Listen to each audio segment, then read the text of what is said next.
All right, hello Flight Simmers, this is Beetle Beast, and here we are right now back in Flight Sim 2024 in the Carenado Cessna 210. We're still on the ground here in Sterling, Nebraska. I have no idea why our engine died during our landing here. We're going to be going over to Colby, Kansas. Charlie Bravo Kilo on this leg. It's a little bit further, 125 miles, so we're not going to waste time. Let's get rolling. And we'll have to have our mechanic look at that engine, I guess, when we get over there. Because if this thing dies in flight, I'm going to be very, very, very, very disappointed in myself. And you'll get to see us do an emergency landing somewhere in between. Alright, so power's coming up. We've made power within the normal range. Our airspeed's alive.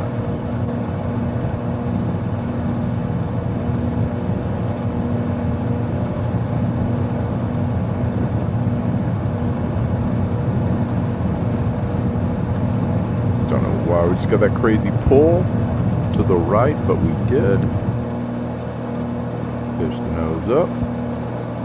Gears coming up.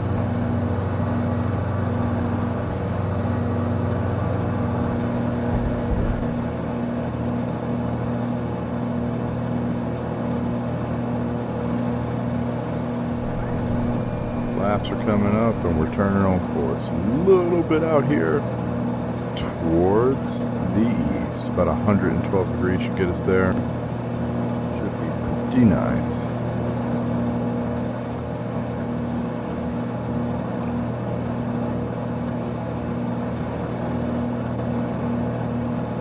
So direct track's 117. I'm going to go here a little bit to the left of that. Like I said, about 100, 112, 115 degrees, something like that. We'll let that 117 come in.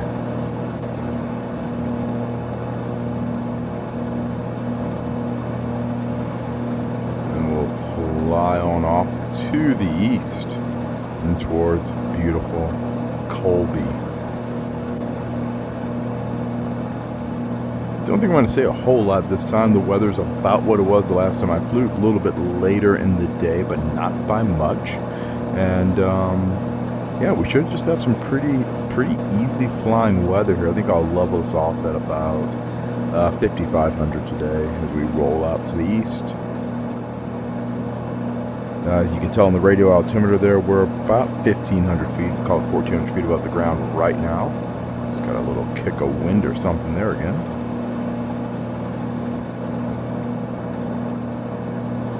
But I don't see a whole lot of reason to go way up in the sky for 120 miles. It said it should be about a 40-minute flight. Right now we're going kind of slow, so it says 52 on our GPS, but we'll see what it does when we kind of level off here.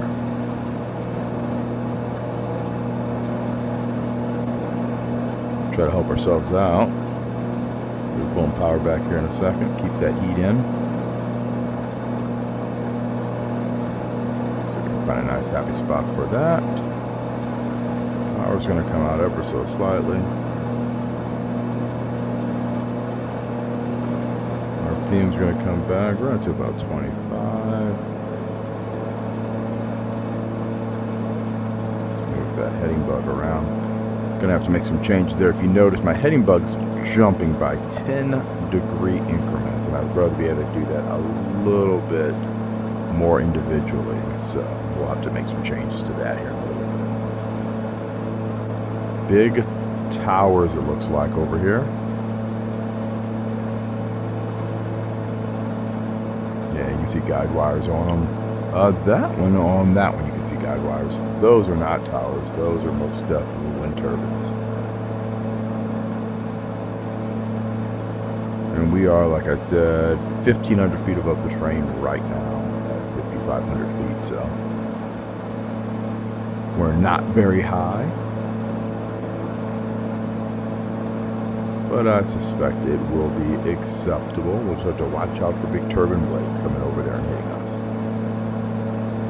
And yes, this is the transition. This is going to be us moving our way from Colorado into Kansas. Something else I didn't realize, when I was coming in earlier, I had mentioned that I could see the mountains out there. I didn't realize just how close Sterling was to the Denver area. I do believe we were seeing the Front Range. out west of Denver there. And yeah, I just didn't know. I did not realize that Sterling was quite that close to the Denver area. It's not a suburb by any stretch of the imaginations. It's still probably another 100 miles or so, maybe a little bit less. But obviously, once you get past the Front Range, you're still looking at some peaks out there that are in the 14,000 foot range. So you're seeing those over the curvature of the Earth, even at that range. So pretty cool, kind of neat. Definitely some mountains, some big hills that are out there.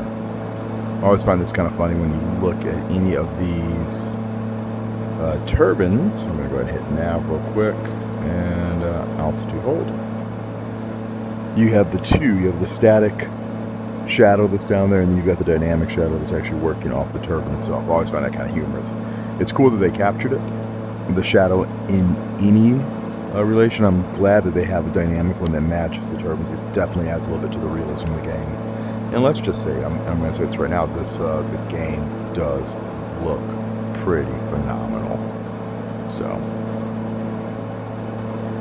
while I can complain about little things here and there, the game looks good, and you can't argue that. It's also performing really good. Foveated rendering right now.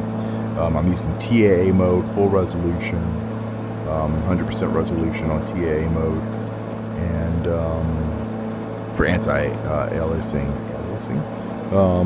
But no, it looks great, feels really good. It's incredibly smooth. Granted, if you take a look, we're over the middle of, eastern Colorado and soon to be Kansas, so it's not like there's a ton out there that it's trying to do in the first place, but it's still cool to see it. It still looks good. I'm still really happy, so good job, Flight Sim.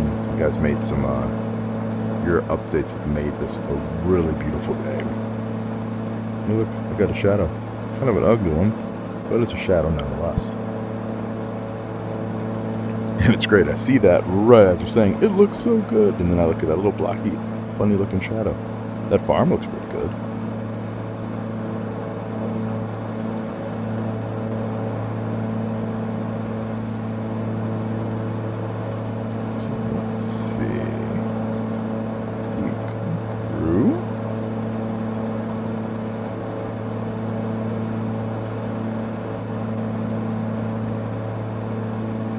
AKO, Texarkana. Let's see exactly if there's any other items that are in our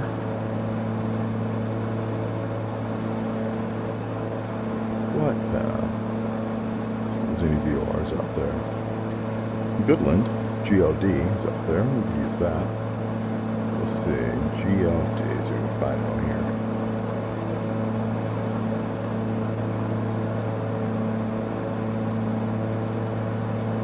There it is, 115.1.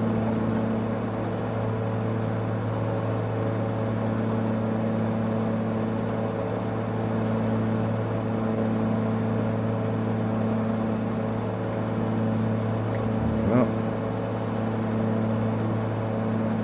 85 miles. I think it should be able to see it, but maybe it won't.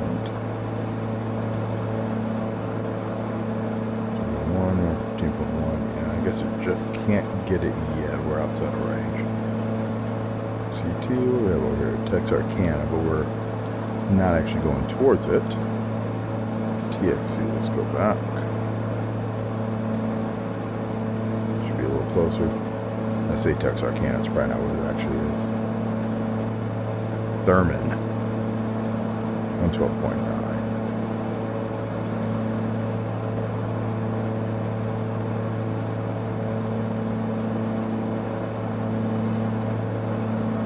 Number 2, 54 knots, because like I said, we're kind of paralleling it. We'll talk about that real quick too. See if we can find out from. It'll give me a from indication. All right, there we go.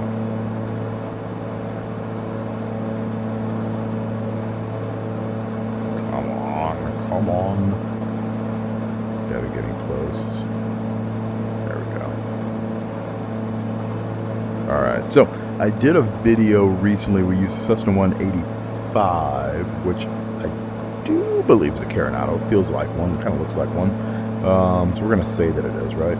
So I used the Carenado 185 to kind of zip through some VOR navigation. And one of the things that I noted was that it had two OBSs. There was one OBS here, one OBS here, but there was no, I'm almost certain there's no HSI. I believe it's just the two separate OBSs. However, the two separate OBSs are acting as one linked unit, and in this one here, they do not. You have complete control over your HSI. You have complete control over your OBS, which is exactly what it should be. It works really, really well. Oh, that's switched over. It must be a light. Yes, okay. Sorry. Got a little distracted. So right now we have on this OBS, you can see that we have a from arrow. The arrow is pointing behind us, and we were centered up when we were right at about, I don't know, 7 degrees, 5 degrees. So right now we're at about 10 degrees centered up. So that means that we are from this Thermin VOR about 10 degrees straight north of it. Now, if you want to know your actual distance from it, that's measured right here. That's what your DME is all about. Now, when I was doing my navigation, what I had to do was I wasn't able to use DME because the airplane didn't come equipped with the DME in the 185. So what I was actually using was the GPS simply for the DME information to identify the radials and the airways that I was flying down, and where my actual waypoints were along that airway, because they're based off of a radial and they're based off of a distance. Because this airplane has a DME installed, you're able to look at a radial and a distance from a specific navigate, and it also has a hold function so that you can hold number 2 while then looking at number 1, etc., or holding this one in while then tuning a different one so you can see where you're at. It's an excellent tool. It's old school navigation, but it works really, really well. Luckily, the U.S. has a massive network of NDBs, or sorry, not NDBs. Oh gosh, I just said that. I wanted to talk about NDBs very briefly, but luckily, the U.S. has a massive network of VORs and VORTACs, VORs, VOR DMEs, and VORTACs everywhere that make a network of ground-based radio navigational facilities that you can use to get from one place to another in an old school navigation fashion. NDBs, on the other hand, are going away. Those are non-directional radio beacons they use in ADF, which if I look inside of the cockpit of this airplane, there actually isn't one. So this thing here is updated in the exact way I would have liked. And I will say that 185 does have an ADF in it. And the ADF works because I did use it during my instrument approach that I shot for the sake of that tutorial. However, they're going away, and they've been decommissioning ADFs on the regular for the last decade. Unfortunately, when I was getting my instrument, that was one of the items that we all had to learn how to do. So yes, I can shoot an ADF approach. No, I don't actually want to shoot an ADF approach, and nobody that I know actually wants to shoot one either. They were interesting. There's a lot of interpretation, a lot of room for, I hope we're where we say we are. But otherwise, it worked pretty well. It's just if you think of old school versions of navigation, it's definitely up the list of what is an old school version of nav. Now, if I can only make this thing go off of that screen, there we go. All right, 91 miles to go. That's plenty of time to not have to talk while staring at the ground. This video is going to get so skipped by everybody, so I think I'm going to shut up, say nothing, play some music for everybody while we watch the airplane get there, because I think that's a good idea. So let's go outside and take a look.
Alright, we're 16 miles away from this airport here. Let's get ourselves ready to get down there. So let's tab, bring up our trusty EFB again. Shouts. CBK.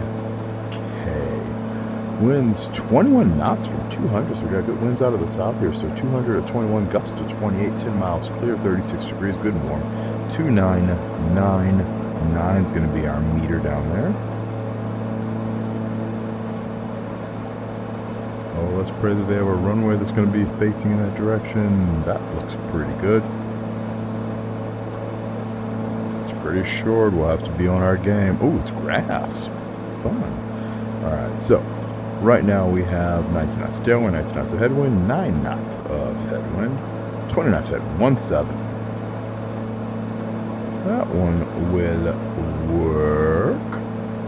5,000 feet by 85, so runway 17 is going to be our runway. Airport is going to be at 3,100 feet. We'll go down to 4,100 and get this going.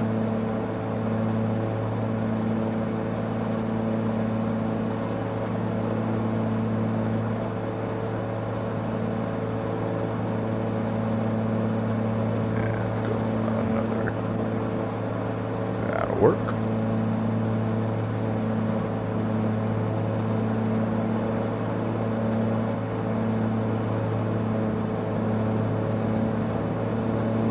Alright, hopefully you guys enjoyed our musical interlude there as we prepped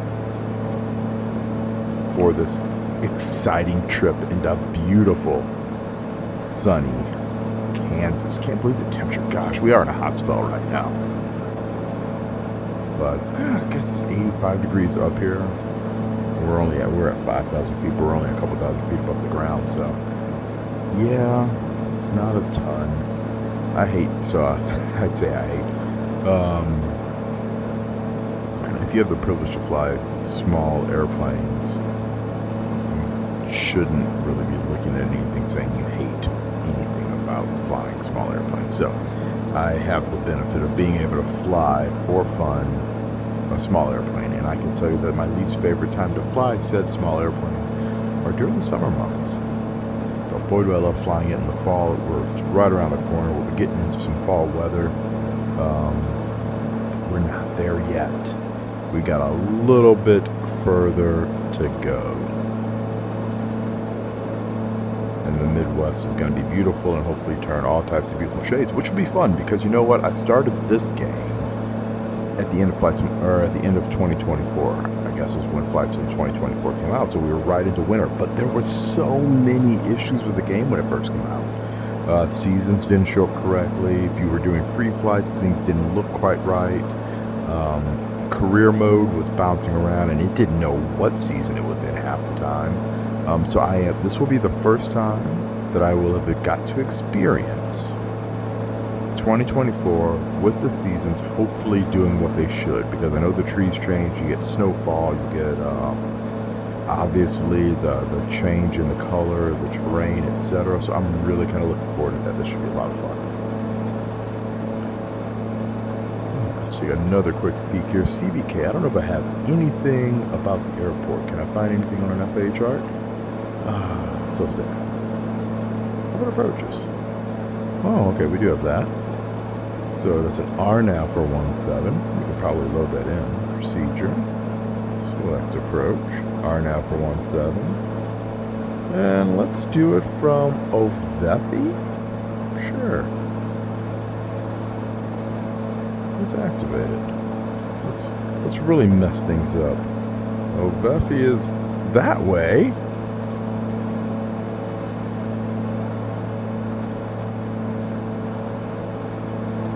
Let's see what it's trying to do. It's probably trying to take me back to Ovethi. I guess I was probably inside of it already.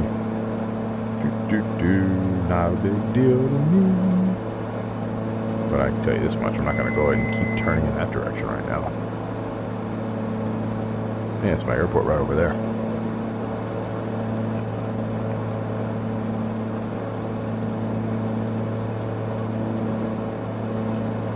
Yeah, because Yevvi is right in front of me. Yevvi.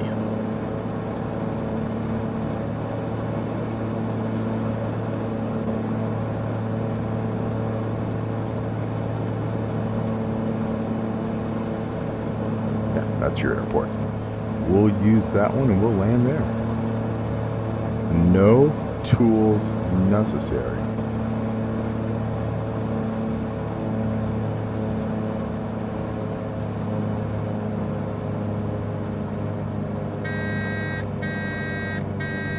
Gear horn noise. We're going to silence that.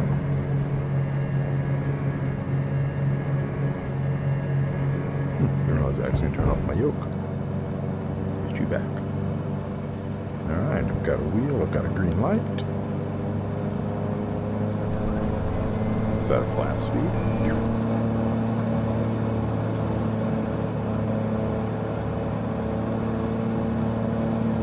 We do have a little bit of wind's going to be coming out of the right, but it's not a ton. You know, we've already looked at that. It's, you know, somewhere around 5-10 knots of wind out of the right here. It's going to help push us over towards that final approach course. The last time I was flying this, I know for a fact I ended up with... Second inch flaps coming in.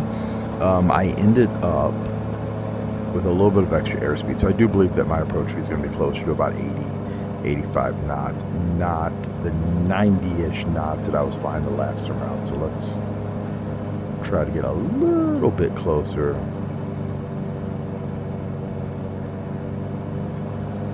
to a non-floaty float airspeed. Don't want to be super slow either. You know, the fact that we're kind of dragging it in here with the power tells you that, you know, you've got it. We're a little slow, but don't want to be too crazy.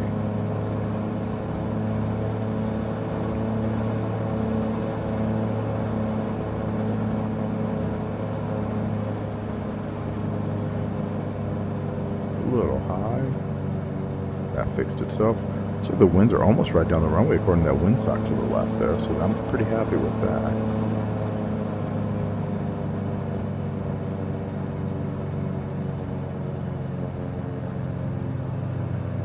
Alright, power's out.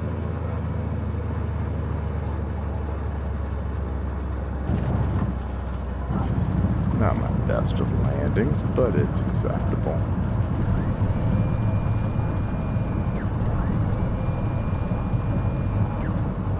We'll go ahead, establish a little bit of brakes, and I think we'll make this turn off.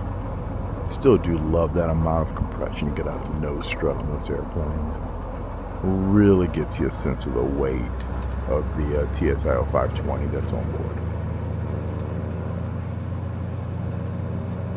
All right, well, Flight Sim community, welcome to Kansas.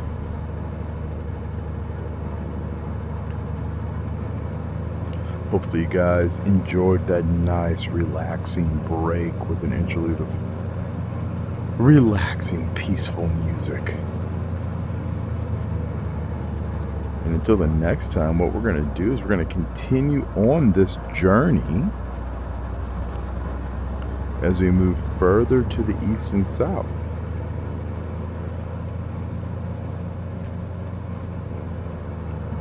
I think this is a good spot to spin this thing around.